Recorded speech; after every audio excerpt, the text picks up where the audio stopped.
사도 바울이 여러 총독과 또 분봉왕 앞에서 재판을 받았습니다.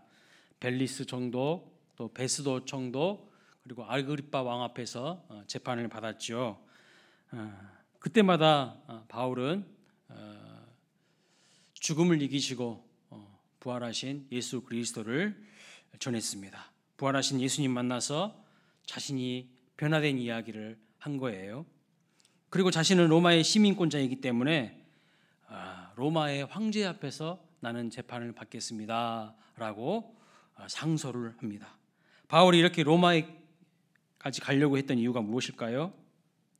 하나님께서 당시 세계의 중심, 세계의 심장부인 로마에 복음을 전하게 하시려는 하나님의 뜻을 성취하기 위해서 많은 결박과 환난과 어려움이 있음에도 불구하고 로마까지 가려고 하는 것을 볼 수가 있습니다. 자, 오늘 본문은요, 이제 사도 바울이 죄수의 신분으로 가이사라를 떠나서 배를 타고 이탈리아 로마로 떠나는 항해의 여정에 대해서 말씀하고 있습니다. 오늘 본문 말씀 보면 아구스도 대의 백부장 율리오가 죄수들을 이탈리아까지 이송하는 총책임자로 나옵니다. 여기 아구스도라는 말은요, 황제의 이름입니다.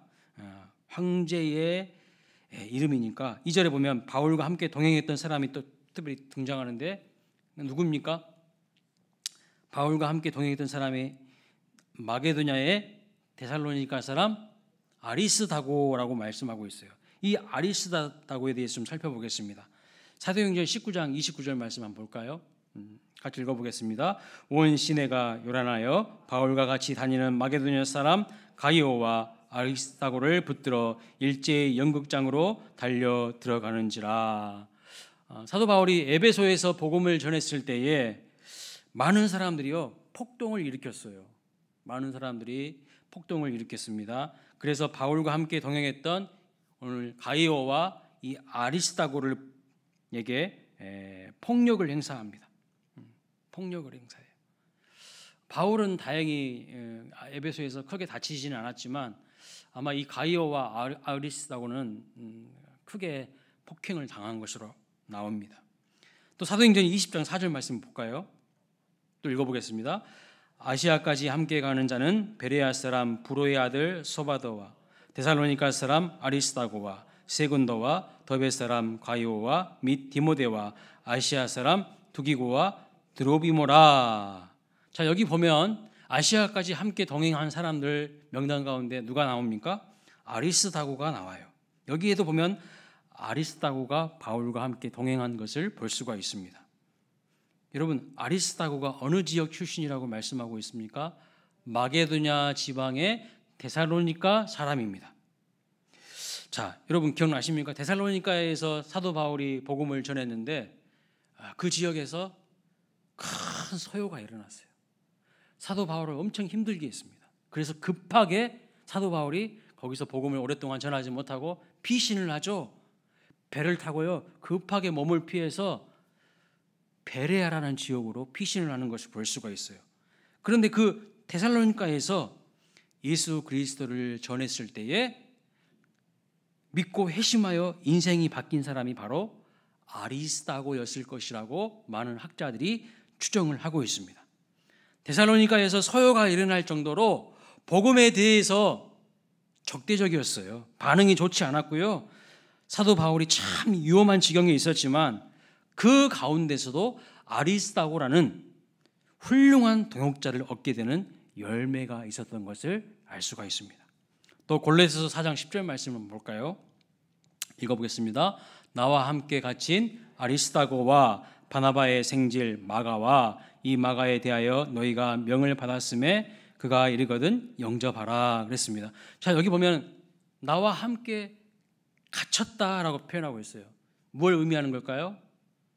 골로새서는요 사도 바울이 감옥에 갇혔을 때에 쓴 서신입니다. 편지입니다. 그래서 옥중서신이라고 하는데 사도 바울 혼자 갇혔은 게 아니라 아리스다고도 같이 갇혀 있는 거예요.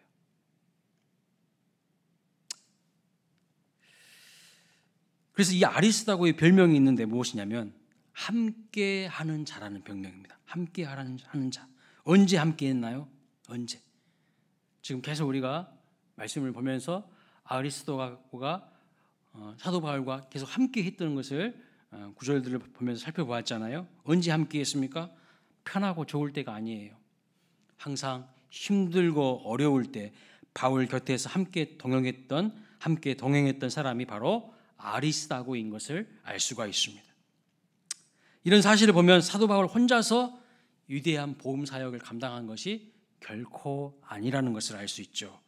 동역자들이 있어야 한다는 겁니다. 밑에서 기초가 되어주고 때로는 위로가 되어주고 섬겨주었던 이런 아리스다고와 같은 사람들이 있었기 때문에 사도 바울이 이렇게 훌륭한 사역들을, 하나님의 사역들을 끝까지 감당할 수가 있었던 것이죠. 골로새서 4장에 보면 사도 바울이 감옥에 들어가서 쓴 서신이 옥중 서신 이 골로새서인데요. 그 감옥에서도 힘들고 어려운 그 순간에도 아리스다고는 항상 사도 바울 옆에 있었던 것을 볼 수가 있어요. 늘 곁을 지켜주었던 충성스러운 신실한 바울의 동역자인 것을 볼 수가 있습니다. 빌레몬서 1장 24절에도 이렇게 말합니다. 또 읽어볼까요? 나의 동역자 마가 아리스다고 데마 누가가 문안하느니라. 여기 보면 바울이 아리스다고를 뭐라고 표현하고 있습니까? 나의 동역자라고 표현하고 있어요. 그래서 이 아리스다고는 어떤 사람인가? 첫째는 늘 사도 바울과 동행하는 사람이었어요. 하나님과 동행하는 사람. 십자가의 길, 믿음의 길, 고난의 길, 사명의 길을 걸어갔던 동행자였다는 것을 알 수 있어요. 첫 번째는 동행자, 두 번째는 동역자였습니다. 사도 바울과 같은 비전과 같은 미션을 수행한 동역자였습니다. 그리고 또 마지막으로는 어떤 사람이었냐면 사도 바울과 동고한 사람이에요. 동거가 아니라 동고. 무슨 뜻이냐면 함께 고통을 나누는 사람이었다. 동고한 사람. 동고동락하는 사람이에요. 사도 바울이 힘들고 어려울 때 그 옆에 늘 누가 있었냐면요, 아리스다고가 있었어요. 아리스다고가. 오늘 사도행전 27장에도 보면 드디어 이제 사도 바울이 제수의 신분으로 가이사라를 떠나서 세계의 중심부인 로마로 갑니다. 그런데 그 압송되어 가는 그 순간에도 누가 함께하고 있냐면 아리스다고가 함께하고 있는 것을 볼 수가 있어요. 전면에 등장하지는 않지만, 아리스다고는 항상 전면에 등장하지는 않지만 늘 사도 바울 곁에서 바울에게 힘이 되어주고 바울에게 동역자가 되어주었던 것을 볼 수가 있습니다. 이인자와 같은 사람이죠. 사도 바울은요 1차, 2차, 3차 선교 여행을 하면서 이 지중해를요 13번 왔다 갔다 한 사람이에요. 험난한 여정이었고 외롭고 무서운 길이었지만 어떻게 그 엄청난 일들을 감당할 수 있었을까요? 첫째는 하나님의 인도하심이었지만 바로 이러한 동역자들이 있었기 때문에 가능한 거예요. 저와 여러분도 마찬가지입니다. 얼마 전에 아프리카 말라위에서 우리 박기석, 이경숙 선교사님이 저에게 카톡을 보내주셨어요. 아침에 일어나서 식사를 하는데 광일교회 생각이 나서 울컥하셨다는 거예요. 그 가슴이 먹먹해지시더라는 거예요. 전혀 생각지도 않았는데 하나님께서 광일교회를 연결시켜 주시고 성도님들에게 재정적인 지원과 사랑을 받았는데 너무너무 감사하다고, 너무너무 감사하다고, 힘든 여건이지만 열심히 최선을 다해서 사역하고 싶다고 그렇게 연락을 해오셨습니다. 여러분, 이렇게 서로 돕는 동역자들이 있는 것이 바로 복인 거죠. 혼자서 할 수 있는 게 아니에요. 돕는 자가 분명히 있어야 되는 것이죠. 우리 광일교회 사랑하는 성도님들도 서로가 서로에게 아름다운 동역자가 되어주시기를 주님의 이름으로 축복합니다. 쉬울 때, 편할 때, 잘 나갈 때, 그때가 아니라 힘들고 어려울 때 돕는 사람이 진짜 동역자인 거예요. 우리 모두 한 길 가는 동역자요, 동행자요, 동고동락하는 자가 되시기를 주님의 이름으로 축복합니다. 자, 다시 본문으로 돌아와서 2절에 보시면 아드라 뭇 데노베에 올랐다고 말씀합니다. 아드라 뭇 데노베, 표현하기도 좀 어렵네요. 발음하기도 어렵네요. 그런데 여러분, 이 배는요 작은 배예요. 작은 배여서 로마까지 가기에는 너무 어려운 배입니다. 그래서 5절과 6절 말씀 보면 배를 한번 갈아타는 것을 볼 수가 있어요. 무라시에서 알렉산드리아 배를 만나서 배를 갈아탑니다. 자, 오늘 본문에서 말씀하는 항구가 항로 어떻게 되는지를 한번 우리 그림으로 한번 지도를 통해서 살펴보겠습니다. 지도 한번 띄워줘 보세요. 잘 보이시나요? 네, 가이사라 저 밑에 쪽 가이사라에서 확대해서 보여주시면 좋습니다. 가이사라 예루살렘 바로 위에 있는 그 가이사라에서 출발해가지고 지중해 연안을 따라서 어디까지 가냐면 로마까지 가는데 오늘 우리가 본 본문이 그 밑에 보면 멜리데라는 섬이 있어요. 조금 내려줘 보세요. 그림을. 저 멜리데까지 가는 여정입니다. 지중해 연안을 따라서 여러 코스를 거쳐서 이제 가게 되는 것을 볼 수가 있어요. 여러분 다 코스마다 설명할 시간은 없고요. 그냥 이런 경로를 통해서 갔구나 이렇게 좀 아시면 되겠습니다. 자, 가이사라 항구에서 출발해서 로마로 지금 가야 하는데 지중해 연안을 통과하면서 갑니다. 여러분 이 지중해 연안은요 쉬운 길이 아니에요. 변수가 돌발 상황이 아주 많이 일어나는 곳이 이 지중해입니다. 쉽지가 않아요. 자, 8절 9절 말씀 보시면 사도 바울이 탄 배가 어디로 도착합니까? 미항이라는 곳에 도착합니다. 미항. 그러니까 말 그대로 풀어보면 아름다울 미자잖아요. 아름다운 항구. 미항에 도착해요. 근데 거기서 바울이 권면을 해요. 뭐라고 권면을 하죠? 지금 항해하는 것 너무 위험하다고. 그러니까 지금 항해하면 안 된다고 사도 바울이 제수의 신분임에도 불구하고 함께 배에 탄 사람들에게 이야기를 하는 거예요. 지금 항해하면 하물과 배뿐만 아니라 우리의 생명에도 심각한 타격과 손해를 입을 수 있다고 지금 이야기를 하고 있어요. 나중에 이제 뒷부분 보면요, 이 배에 탄 사람의 인원이 총 276명이었다고 나옵니다. 이 배는 마치 여러분 우리 인생의 축소판처럼 보이는 거예요. 우리 인생의 축소판, 각양각색의 사람들이 그 안에 지금 타고 있습니다. 이 배를 통제하는 최고의 리더가 누구라고 말씀하고 있습니까? 백부장 율리오라는 사람인데요. 바울은 지금 제수의 신분으로 타고 있어요. 제수의 신분. 그러니까 여러분 누가 힘이 있을까요? 제수가 힘이 있을까요? 아니면 백부장이 힘이 있을까요? 당연히 제수가 힘이 없죠. 말을 해도야 말을 안 들어요. 지금 가는 것은 상당히 위험하다. 아마 사도 바울이 늘 기도하는 사람이고 깨어있는 사람이기 때문에 또 이 지중해를 뭐 한두 번이 아니라 무려 13번이나 왔다 갔다 해본 경험이 있는 사람이기 때문에 지금 이맘때는 항해하는 것이 매우 위험하다는 것을 잘 알고 있었던 것 같습니다. 그래서 권면을 한 거예요. 지금 바다가 심상치 않다. 그래서 지금 항해하는 것은 위험한 일이니까 말리는 거예요. 근데 제수의 신분이니까요, 말을 안 들어. 말을 듣지 않습니다.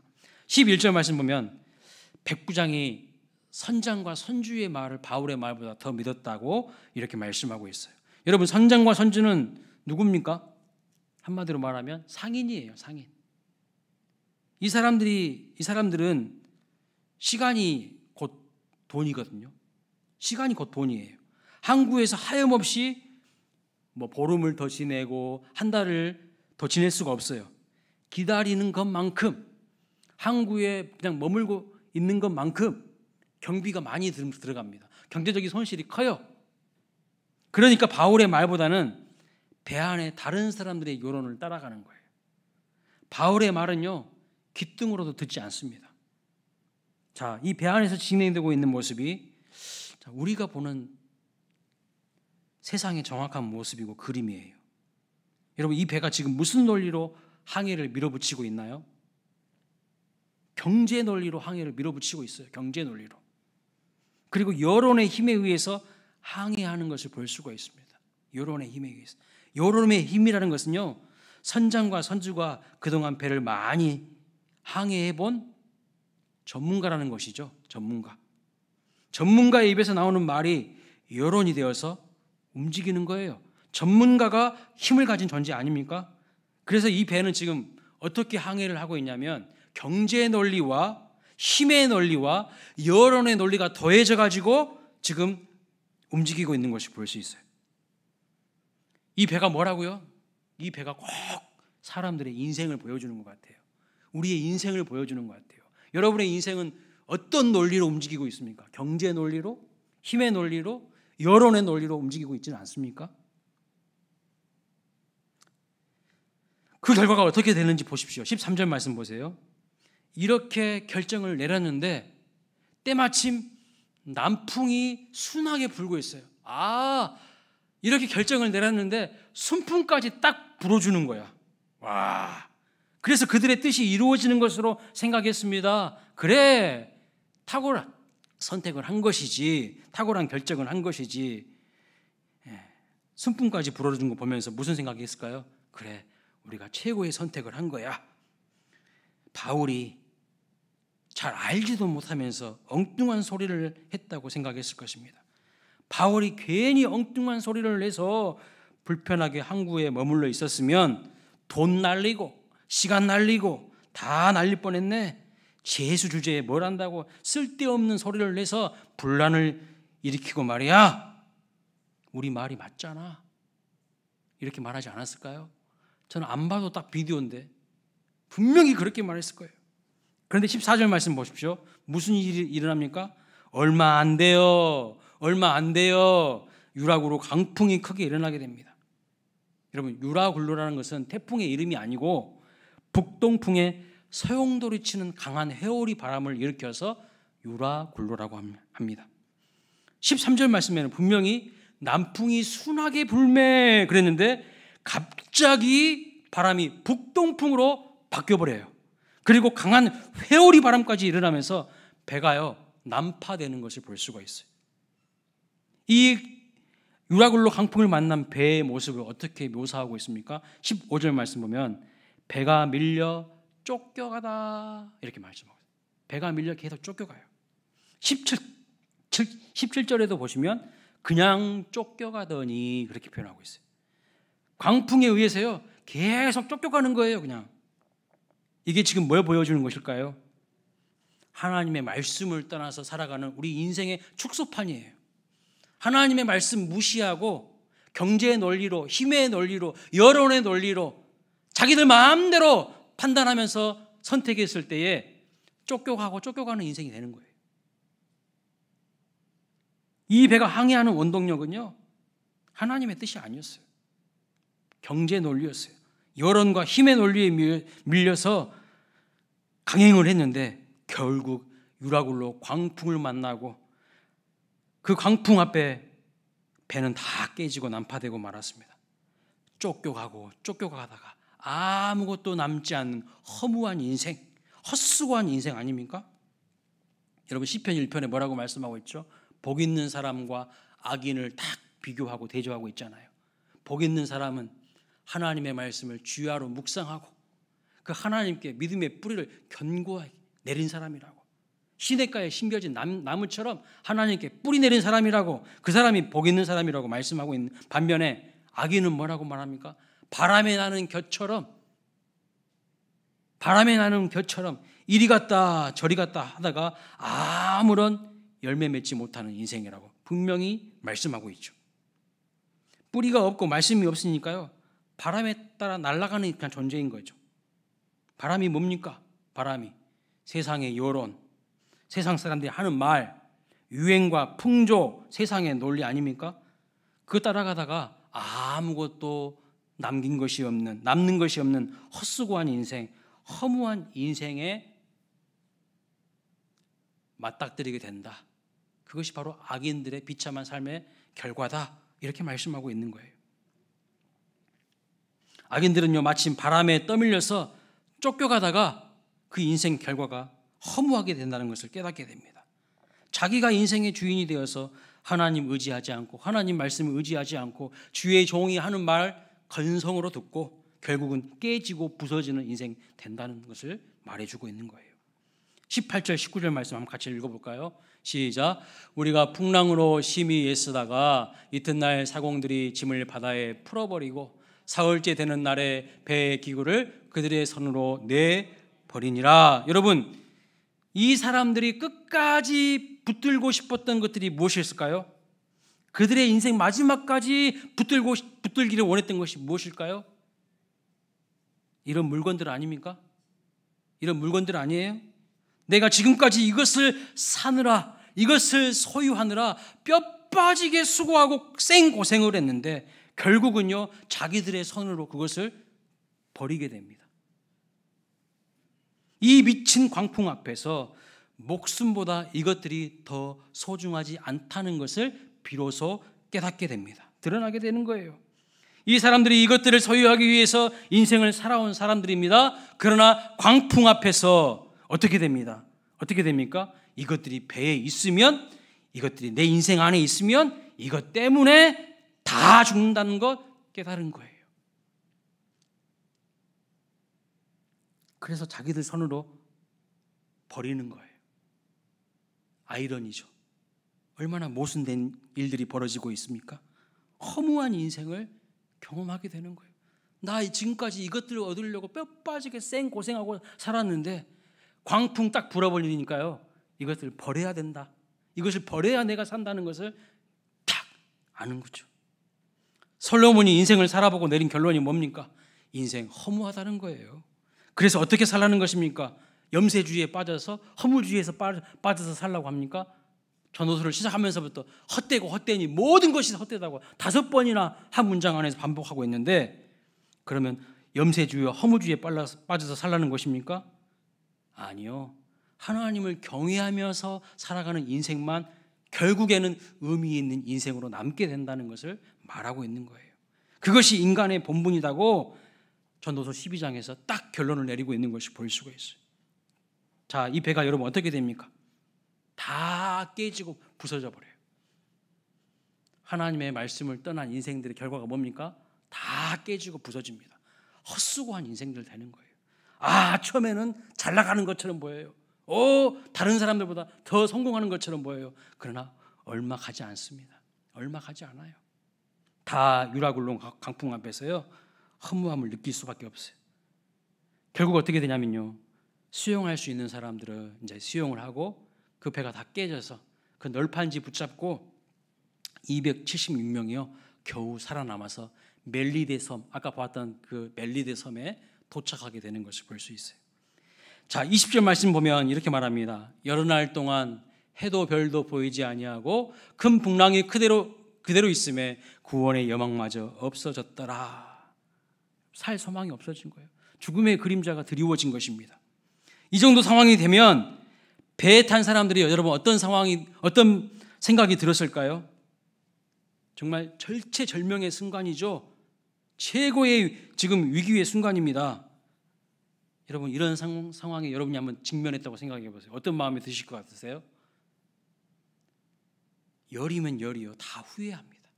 열이면 열, 다 후회해요. 내가 왜 그때 그랬을까? 후회하는 거예요. 그때 그렇게 선택 안 했어야 되는데 괜히 이렇게 선택해서 이렇게 비참한 인생으로 끝나는구나. 반드시 후회합니다.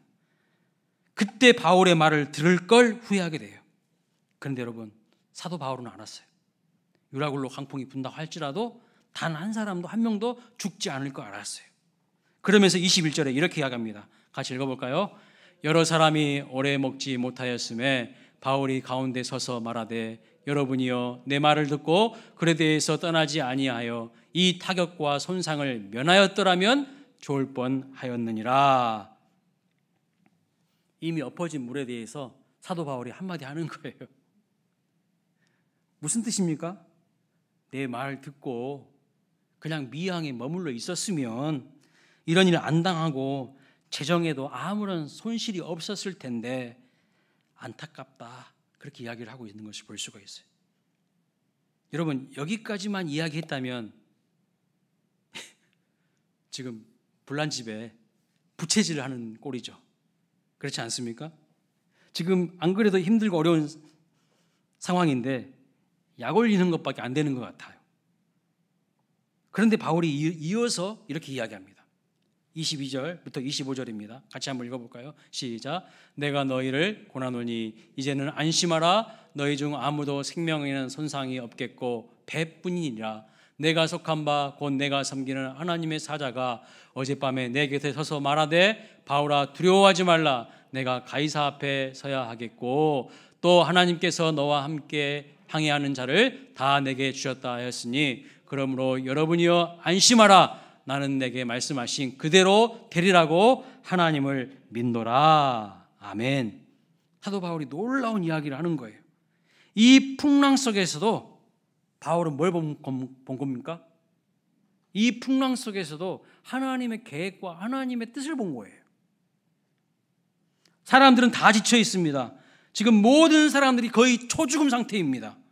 그런데 사도 바울은 이 풍랑을 주신 하나님의 뜻을 정확하게 알게 되었고 그 뜻을 알게 되니 다른 사람들에게 소망을 주고요, 다른 사람들에게 위로를 전하는 사람이 되는 것을 볼 수 있어요. 여러분, 아무리 힘든 일에 빠져 있을지라도 문제에만 빠져 있지 말고 하나님을 바라보시기 바랍니다. 왜 하나님께서 이 풍랑 주셨는지 그 이유를 정확하게 해석할 수 있기를 바랍니다. 그 고난과 풍랑 속에서 하나님 바라보지 못하고 하나님의 뜻을 발견하지 못하면요, 우리는요 또 다른 유라굴로 맞을 수 있어요. 또 다른 유라굴로 광풍을 맞을 수 있다고요. 광풍 맞았는데도 정신 못 차린 사람도 많아요. 인생에 미친 바람을 경험했음에도 불구하고 정신 못 차린 사람도 많다고요. 하나님 그 사건을 통해서 못 만난 사람들 많아요. 그러면요 하나님 가만히 내버려 두시지 않아요. 또 제2의 유라굴로 광풍을 불게 하십니다. 네가 이래도 정신 못 차릴래? 21절 말씀 보면 사도 바울이 가운데 서서 말했다고 표현하고 있어요. 가운데 서서. 저 이 말씀 보면서요 놀라운 것을 봤어요. 그 전에는 사도 바울이 말하면요 귀뚱으로도 안 들었어. 귀뚱으로도. 뭐 재수가 무슨 말한다고 사람들이 기울여 들었겠습니까? 근데요 완전히 주도권이 바뀌었어요. 가운데 서서 말했다는 것은 사도 바울이 리더가 됐다는 뜻이야. 리더가. 다 사도 바울이 하는 이야기에 주목하고 있어요. 제수 신분에 불과한 사도 바울이 가운데 서서 말하고 사람들은 다 사도 바울의 말을 지금 경청합니다. 이제 바울의 말은요 무게가 완전 달라졌어요. 누구 하나 사도 바울의 말에 딴지를 걸거나 이의를 제기하지 않습니다. 바다의 전문가라고 하는 선장과 선주도요 침묵하고 바울의 말에 경청합니다. 이제 드디어 이런 역경과 고난을 통과하면서 사람들의 마음이 어떻게 된 거예요? 드디어 이제 하나님의 말씀 들을 마음의 준비가 된 거예요. 여러분 인생 풍파를 만날 때 들리는 소리가 무엇인 줄 아십니까? 인생 풍파를 만나면요 그제서야 들리는 소리가 있어요. 그 전에는 안 들려. 주의 종을 통하여 하나님 음성 그때 들리게 되는 거예요. 분명히 항해 전에도 바울은 하나님께서 주시는 감동에 의해서 항해를 하면 안 된다고 이야기했습니다. 그런데 사도 바울이 하는 이 소리가 사람들에게는 도무지 들리지 않았어요. 우습게 들렸어요. 뻘소리 한다고 했을 것입니다. 전문가 소리 들려야지. 전문가. 경제 논리가 제일 중요하죠. 한쪽으로 편향된 여론의 소리만 듣는 거예요. 더욱이 처음에는 항해할 때 순풍까지 불었으니 사도 바울의 소리는 완전히 처음에는 묵살됐어요. 그러나 유라굴로 강풍이 불어닥친 후에 이제 비로소 하나님의 종이 하는 말이 들리기 시작하는 거예요. 이제 드디어 자기들의 입을 다물기 시작한 거예요. 그전에는 말하기 바빠. 자기들 말하기 바빠. 근데 인생 광풍을 만나면요 그때 사람이 겸손해지더라고요. 그때 드디어 천부여 의지 없어 두 손 들고 옵니다. 주 나를 박대하시면 나 어디 가오리까. 사람이 이런 존재예요. 그냥 들리는 정도가 아닙니다. 어느새 바울이 가운데에 서 있어요. 가운데. 사람들의 인생에 하나님의 말씀을 전하는 자가 가장 중요한 자리에 서 있게 됩니다. 이런 드라마틱한 변화가 사실은요 많은 사람들의 인생 가운데 일어나요. 아마 여러분들도 다 경험하셨을 거예요. 여기 앉아 계신 여러분들도 여러분의 고백으로 충분히 말할 수 있으실 겁니다. 되게 많은 사람들은 인생의 풍파를 만나지 않으면 하나님의 말씀 잘 못 들어요. 안 들립니다. 주의 종들이 하는 설교가 우스워요. 그냥 가만히 있으면 다행이죠. 그만 가만히 있으면 다행이지 뒤에서 그 설교 공격하고 비난까지 하더라고요. 집에서 부인이요, 우리 목사님 설교 참 좋아, 한번 들어보라고, 설교 말씀 좋다고 이야기해도 뭐라고 반응인 줄 아십니까? 귀찮대. 뭐가 좋니? 시끄럽다고, 관심 없다고 이야기합니다. 대개 한국 남자들의 반응이 비슷하거든요. 선장과 선주처럼 세상 전문가들이 하는 말들은요, 귀를 쫑긋 세우고 들어요. 뉴스는 얼마나 잘 보는지 몰라. 경제 전문가들이 하는 말에는 관심이 많습니다. 의료 전문가인 의사들이 하는 말 잘 듣습니다. 건강에 대한 조언을 잘 청구합니다. 교육 전문가들이 하는 말 잘 듣죠. 아이들 교육과 대학 입시를 위해서는 거의 제정신이 아닐 정도로 사람들이 미쳐 있어요. 그런데 목회자들이 하는 말은요, 귓등으로도 안 들어요. 목사들은 세상 경험도 없고 현실 관념도 없어 보이는 사람들이라고 치부하고 무시합니다. 거기다가요, 내 인생과 사업에 순풍이 불어서 잘 굴러가고 잘 나가는 것 같아요. 그런데 여러분 참 신기합니다. 그렇게 계속 잘 나갈 줄 알았는데, 그렇게 계속 잘 될 줄 알았는데 어느 날 갑자기 광풍이 불어요. 유락으로 강풍이 불어닥칩니다. 인생의 풍파가 휘몰아칩니다. 예측하지 못했던 일들이 막 일어나는 거예요. 돌발 상황들이, 변수가 일어나는 겁니다. 여러분 그거 아십니까? 지금까지요, 전 세계의 경제 대위기를 예측한 사람이 단 한 사람도 없었어요. 단 한 사람도 없었다고. 그렇게 공부 많이 한다고 했던 전문가들도요, 단 한 사람도 경제 대공황 예측했나요? 예측 못했어요. 예측한 사람 없어요. 전 세계를 뒤집어 놓은 경제 위기를 전문가들이 한 번도 제대로 예측하지 못했다는 사실 아십니까? 리먼 브라더스 사태, 서브프라임 모기지 사태, 어떤 전문가가 예측했습니까? 단 한 명도 예측 못했어요. 전문가들 예측 못합니다. 근데 우리는 전문가들 이야기하면 막 귀 쫑긋 들죠. 이미 일어난 일 가지고, 이미 벌어진 일들 가지고 분석은 좀 하더라고. 분석은 그때 이렇게 했으면 안 됐는데 하면서 후회하는 거예요. 그때 이랬어야 됐는데, 저랬어야 됐는데. 그런 이야기는 누구든지 할 수 있죠. 경제 전문가들 이야기 듣고, 부동산 전문가들 이야기 듣고 영끌에서 집을 샀는데 어떻게 됩니까? 고금리에 고환율에 고물가가 될 줄 누가 알았습니까? 쪽박 찼어요. 의료 전문가 의사들 말 잘 들었는데 암 걸립니다. 암 걸려. 교육 전문가 말 잘 듣고 학원에 보냈더니 애들이 반항하고요, 방황합니다. 공부 좀 한다는 놈은 좋은 대학에 가서 부모가 뼈 빠지게 고생해서 가르쳐 놨더니 하는 소리가 뭔지 아세요? 우리 부모는 무식해서 대학 안 통한다고. 부모 알기를 우습게 합니다. 부모 무시하는 자녀들이야 한두 명이 아니에요. 좋은 교육 받았으면요, 그 지식을 어려운 사람들 돕는데 도와주는데 쓰지는 못할 망정 더 고차원적으로 법망을 피해가면서 사기를 쳐요. 공부 잘하고 똑똑한 놈들이요 사기치더라고요. 보니까 도대체 뭐가 잘못된 것일까요? 인생의 순풍이 더 이상 불지 않고 광풍이 불어닥칠 때에 비로소 우리의 마음이 가난해지고요, 인생에 철이 들기 시작하는 거예요. 그때 들리지 않던 소리가 들리기 시작해요. 그때 바로 하나님의 말씀이, 하나님의 음성이 들리기 시작합니다. 주의 음성 들리는 거예요. 왜 하나님께서 우리의 삶에 유라굴로 강풍을 허락하시는지 이해가 되시지요? 겉으로 보면 재난 같지만 그것은 변장된 축복입니다. 변장된 축복이에요. 여러분, 지성에서 영성으로라는 책을 쓰신 분 아시죠? 우리나라 최고의 지성이라고 하는 고 이어령 교수님이십니다. 이분이 어떻게 예수님 영접하시는 거 아세요? 이분이요, 얼마나 교만한 분인지 몰라요. 엄청 똑똑한 양반입니다. 그러니까 우리나라 최고의 지성이라고 불리죠. 제가 예전에 어떤 잡지에서 그분 글을 본 적이 있어요. 제목이 뭐냐면 내가 왜 그리스도인이 아닌가. 그러니까 예수님 믿기 전에, 회심하기 이전에 쓴 글이에요. 내가 왜 그리스도인이 아닌가. 거기 글을 보니까요, 한국교회 문제들은 다 분석해놨어.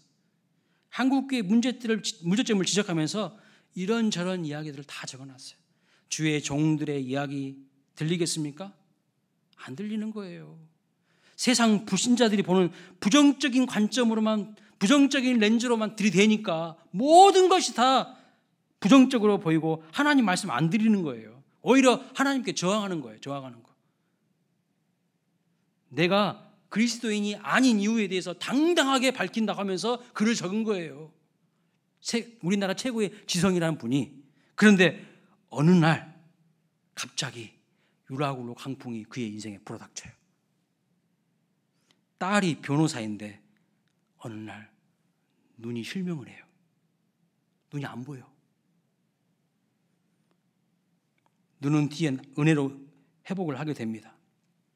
그리고 이 딸이 나중에 목사님이 돼요. 갑자기 실명하면서, 딸이 실명하니까요, 이어른 교수가, 당대 최고의 지성이라는 이어른 교수가 하나님 앞에 드디어 무릎을 꿇었어요. 그리고 그때부터 하나님의 말씀이 들리기 시작하고 예수님을 영접해요. 그래서 지성에서 영성으로라는 책을 쓰게 되죠. 여러분, 우리 인생이요, 순풍만 불면 하나님 잘 찾지 않아요. 교만해. 지 힘으로 된 줄 착각하고 있어요. 인생 풍파를 경험하거나 인생 광야를 통과할 때에 비로소 하나님의 음성이 들리는 거예요. 저 말이 나한테 하는 말이구나. 저 말이 누군가에게 하는 말이 아니라 나한테 주시는 음성이구나 라고 들리게 되는 거예요.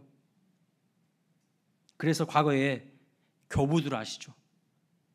과거에 교부들은요, 초대교회 교부들은 세속에 물들지 않고 주의 음성 듣기 위해서 일부러 광야로 갔어요. 일부러 광야로, 사막으로 갔습니다. 그래서 구약 성경의 언어인 히브리 언어에서 광야라는 말이 미드바르라는 뜻이 있거든요. 미드바르. 근데 하나님의 말씀은 다바르입니다. 다바르.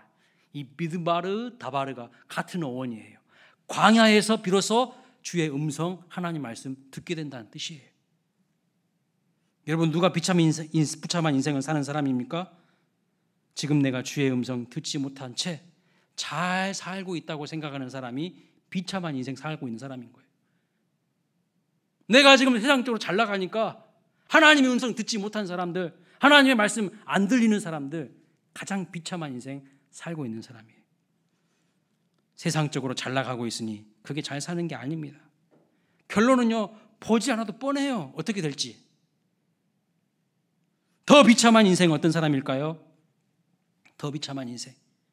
내가 지금 인생 풍파를 만나고 있는데, 고난 가운데 있는데, 유라굴로 강풍을 맞았음에도 불구하고 하나님 찾지 않는 사람들, 더 비참한 인생인 거예요. 깝깝한 인생이에요. 그 인생은요. 이 사람들 정말 어리석은 인생입니다. 말씀을 마칩니다. 여러분의 인생의 배는 순풍을 만나서 항해하고 계십니까? 그 배는 과연 누가 타고 있습니까? 누구와 함께 동행하고 있습니까? 어떤 목적지로 가고 계십니까? 누구의 말을 들으면서 가고 있습니까? 오늘 하나님께서 여러분 각자에게 던지시는 질문입니다. 대답해야 할 책임은 여러분들에게 있는 거예요. 우리 찬양하도록 하겠습니다.